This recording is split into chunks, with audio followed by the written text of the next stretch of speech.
Hi, everyone, and welcome back to the show. We're here today with part 2 of our Cabral HouseCalls.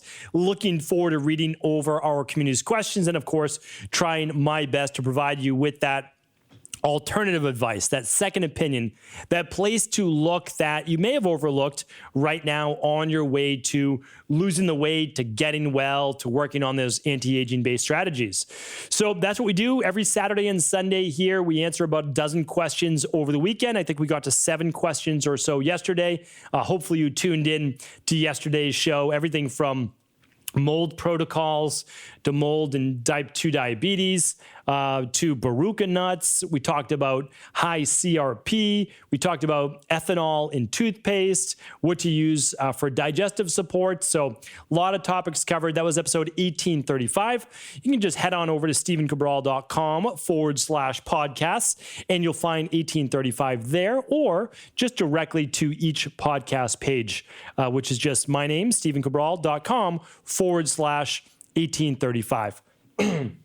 Today is episode 1836, so you can read along with the questions right over there if you'd like. First question today is coming in from Lauren. Lauren says, "Hi, Dr. Cabral. I've been following a plant-based pescatarian diet.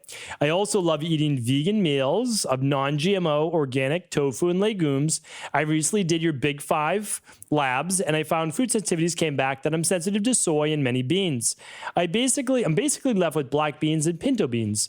I'm currently following the CBO protocol. I'm 1 month in and feeling great. I will try reintroducing those foods in the coming weeks. I've been eating way more fish now. My question is it safe to eat fish every day for lunch and dinner? I only eat wild caught and low mercury fish, sockeye salmon, cod, haddock, shrimp, mussels, mackerel. I know fish has many health benefits, plus it's delicious. I also feel my best following a plant-based pescatarian diet, but our oceans are still very polluted, so I wonder if it's possible to eat too much fish in a week. I would love your thoughts. Thank you." Lauren, this is a great question, and I love that you are rolling with the punches, as they say, right? So you did your food sensitivity test, you used to eat a lot more beans, and now you're sensitive, you see the sensitivity to them. So what do? You don't just give up. You say, okay, what can I do? I mean, definitely, like, you're following the advice I gave on last Monday's podcast. If you haven't checked that out, I would definitely check that out. That was episode 1830, because it's about doing what you can with what you have, and you're doing a great job. So I have no problem with people eating fish every single day, but they need to follow what Lauren's doing right now. Low mercury, sustainable fish, and the good high omega-3s. So, I mean, Lauren, you're doing a great job. There's nothing wrong with sustaining on a fish-based diet. There really isn't. You can certainly substitute some of that, if you'd like, for hemp hearts for one meal. 15 grams of protein just in 3 tablespoons. I like to do that a lot at lunch. You've got your black beans. You can do black bean soup, black beans, of course. You've got your pinto beans. You can make a black bean chili. So there's a lot that you can do. I mean, you're doing fantastic. You just want to stay away from the bigger fish that have a lot more mercury as well, like the swordfish and the tuna. So Lauren, keep up the great work. Nothing like you follow the CBO protocol. Honestly, you're doing great. I don't want to confuse you. So just keep on doing what you're doing. All right, Mike's up next. And by the way, for anybody who doesn't know what the CBO protocol is, that is like our worldwide protocol that people and practitioners use to help repair their digestion. And you can find that at equa.life. You can just type in CBO. All right, Mike's up next. Hi, Dr. Cabral. Is it possible to have high levels of mold toxicity for 3 years and just now have symptoms?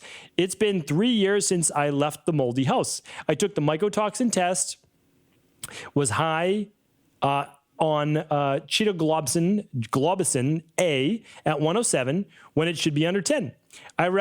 As recommended, I started developing symptoms on September 18th. Oh, I see what you're saying. It's not recommended that you have the symptoms. It's just recommended by the lab. Got it. You started developing symptoms on September 8th and been getting worse. Okay. So let's give a little breakdown. So you don't have to have symptoms at any point in your life until that rain barrel overflows. All right. Heavy metals, stress, low omega-3s, fill up that rain barrel. And then when you get to the top of your rain barrel, then you feel symptoms. To me, Mike, what you could be dealing with are multiple factors here for dis-ease in your body, right? Mold is one. I think there is, so if you read my book, The Rain Barrel Effect, you know that it's genetics, only one part, plus the environment, okay, what's been filling up your rain barrel, and then a triggering event. It's, again, this could possibly just be a gradual overfilling of your rain barrel, no doubt about it. I feel like there was a triggering event for you when you moved, right? So you went somewhere, did something, higher levels of stress, new diet, new exercise program, breakup in a relationship, heavy metal toxicity, something to go along with this potentially, okay? Now, again, either way, what do? Well, we need to do a functional medicine 21-day detox, most likely. We need to follow the mold protocol, but you might need to do the CBO protocol first. You might need to do a heavy metal detox. I can't tell you what it is until we run that Big 5 lab. So I would run the Big 5 just as Lauren has done before you. So Mike, that's where I would start, and I hope that that's helpful. Apologize about my scratchy throat. This is the last podcast of the weekend, and I've been talking quite a bit today. To say the least, that would be an understatement, but luckily I love what I do, so as long as my voice sounds okay to you, I'm going to keep on going. All right, Karen's up next. Hello, doctor, and thank you for being a most trusted and consistent resource in time when fads and contradiction are so prevalent and so hard to decipher.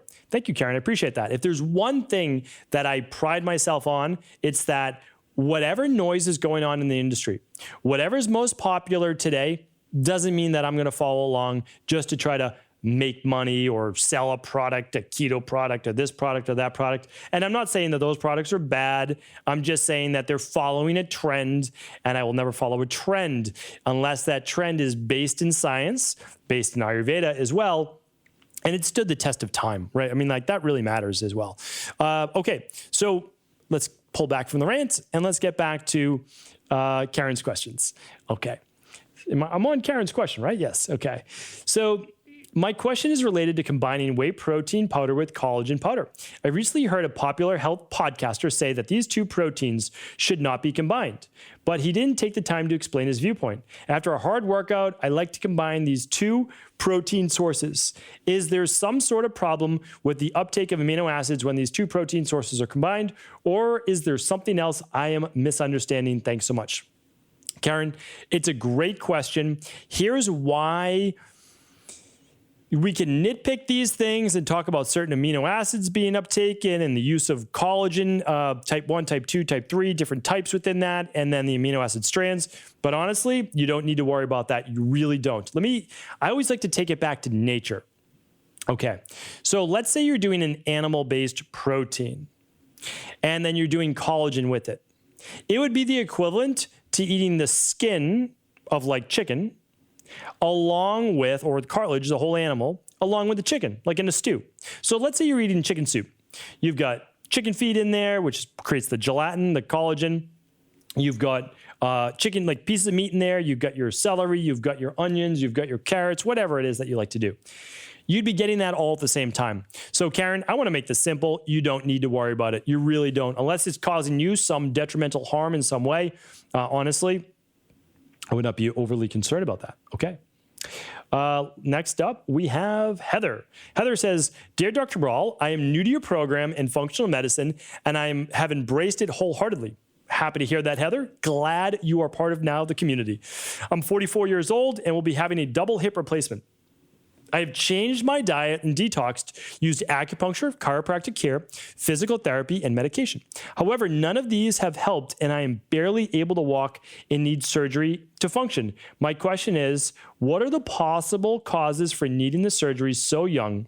And is there a likelihood that I would need replacement surgery for other areas like my knees? Yeah, it's a great question. So, I mean, that's why I don't want to throw genetics out completely, okay? Genetics matter. Some things people are predisposed to these things, okay? They are. However, most likely, Heather, it could have been mitigated maybe another 10 years, 20 years even. You could have delayed this or put off this surgery if you had known about not taking in a lot of polyunsaturated fatty acids, omega-6 version, those inflammatory ones, maybe doing certain types of exercise, high impact. Like, I don't know you, so I don't really know. It also matters the shape of a woman's body or a man's body as well. So the more severe is not the right word, but it's actually the clinical, the more severe the angle of the hip to the knee joint, the more hip and or knee issues there can be. So really what we're talking about is the top of your hip. It looks like my fist, okay? And then the rest of my arm, pretend that's your femur bone, right? So that's underneath your quadricep and your thigh. There's only one bone, it's the femur. And the femur has a head on both sides. Okay, so the top of the femur fits into a perfect socket. Well, the socket is actually built differently, slightly based on your body. And then when I talked about the angle, well, here's the socket, let's say, and the angle, especially more in a woman's body, where the hips might be a little wider than the knees, what happens is there's a little bit more play here. I shouldn't even see play, but there's a little bit more of an angle where the top of the femur actually pushes in to the housing of the hip, and it's not a glenohumeral joint. I'm trying to think of the actual name there of the hip joint itself. But what happens is over time, you can actually wear away the anticular cartilage, which covers the top of that femur, and you begin to get degeneration of the bone.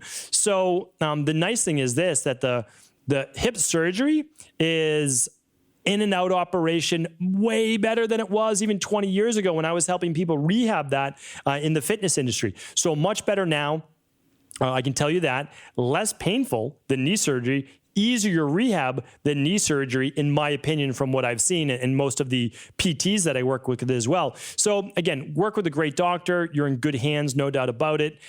Just make sure you do your rehab and your movement right after surgery. Follow your PT's suggestions. Definitely want to recommend that. And then in terms of your knees, well, I don't know anything about your knees right now. There's nothing to say that your knees will follow the same path. It just could be genetic predisposition in those the hip bones, hip joints as well. Plus, now you're a part of the community. Like, you know about an anti-inflammatory nutrition plan. You know about using your daily foundation protocol level 2 or level 3. You know about all these great things, okay? So I think you'll do much, much better. All right, let's see. We have answered already 4 questions. Happy to see that. We've got Anonymous up next. Anonymous says, let me start off with a big thanks to you, Dr. Cabral, and everyone working with you.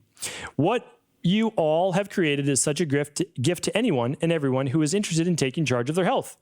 Thank you, Anonymous, and I appreciate that, especially since my team does not get a lot of the credit. They're working behind the scenes all the time, and they're absolutely amazing. You know, this doesn't happen with me. I read the questions, I answer questions, I teach, I film video, I film courses for IHP, for the Health Results Accelerators, but I have a team that implements all of these things. And so I just want to give a shout out to my team as well, because I appreciate them and wouldn't be here without them.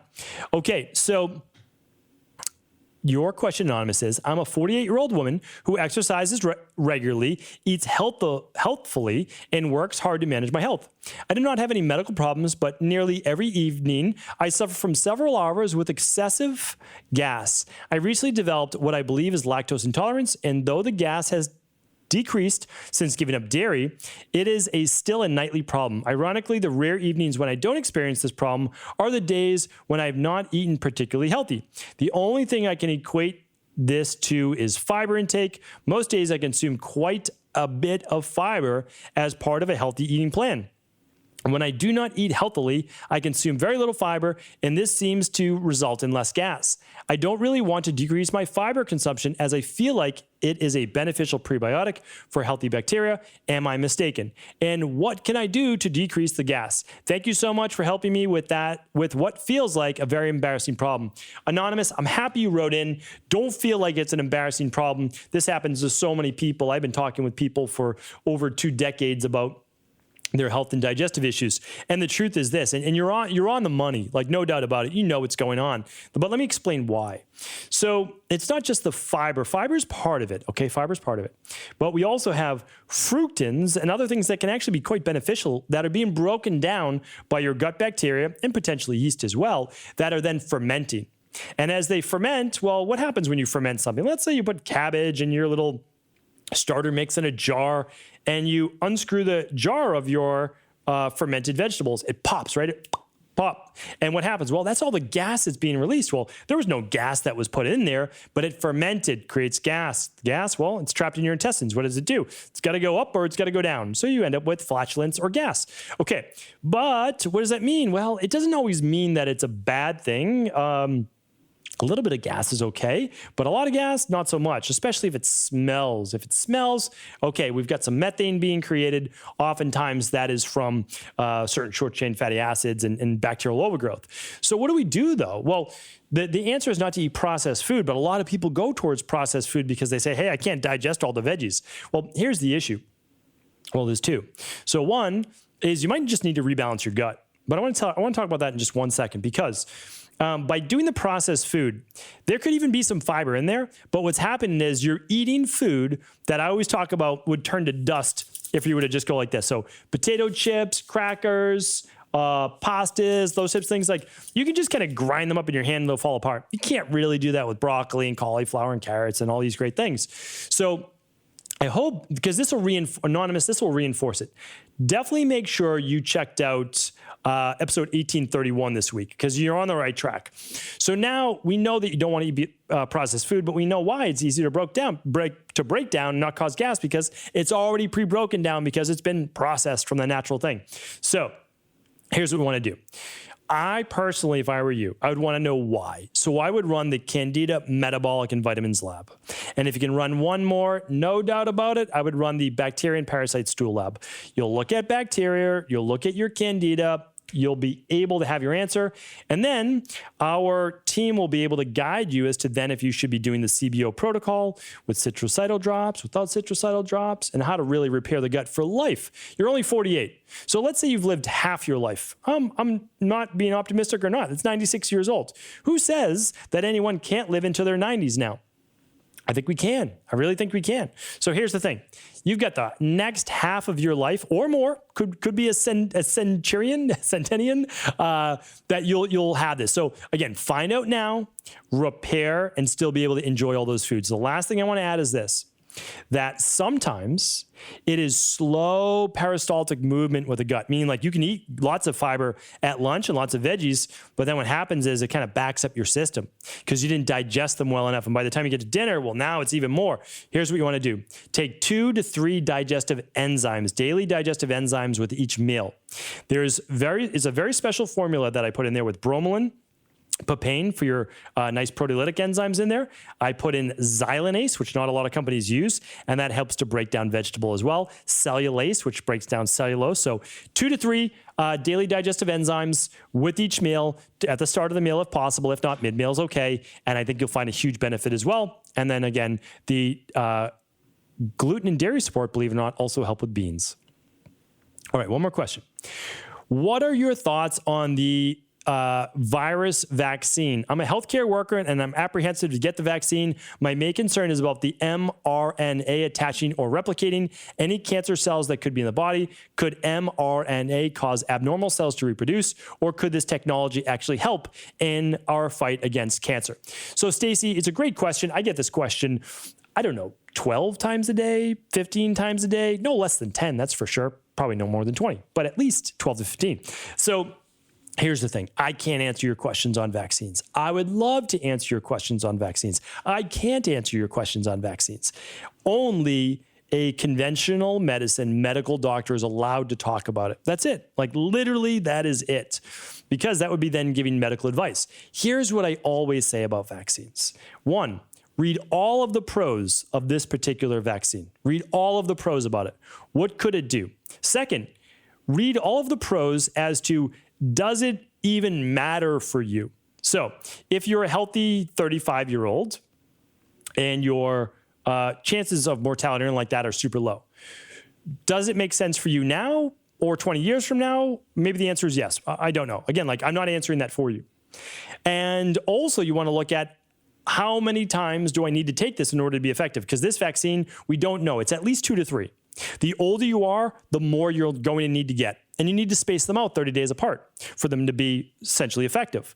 So now we know so like someone who's in the most risk category, well over 65, they need to get at least 3, 30 days apart. By the time we implement this, we're going to be well into the summer. Like it's just, I'm not saying that not to do it, but we have to look out for our own immunity. So I just don't ever want to forget about our own immunity. The second is we have no idea yet. This has never been done before. We are guinea pigs, good or bad, for this particular mRNA-based vaccine. We have no idea. We skipped animal trials. And again, I'm not a big fan of experimenting on animals, but I don't want to experiment on humans. We've never done this before. We've tried it before, and it has not been successful with other SARS-based viruses. So again, I'm not against it. I'm not necessarily for it. We have no idea. And anybody says that they have an idea is they're not reading the science. So could it cause more malignant cells to replicate? Maybe, maybe not. Again, we just have no idea. And anybody that tells you that they do for at least another 18 months to 24 months is not telling you the truth. So I just am committed to the truth, the unbiased truth. There are pros and cons to everything, and you need to see if those pros are what's best for you right now. All right. Hopefully that was helpful. Thank you so much for tuning into today's show. I appreciate you. I really do. If you could share this show with anyone you believe it could serve, that would be tremendous. And if you haven't left a review for the podcast on your favorite iTunes, Spotify, etc. media players, if you could leave one, that would be fantastic. Thank you so much. I'll talk with you tomorrow on our Motivation and Mindset Monday.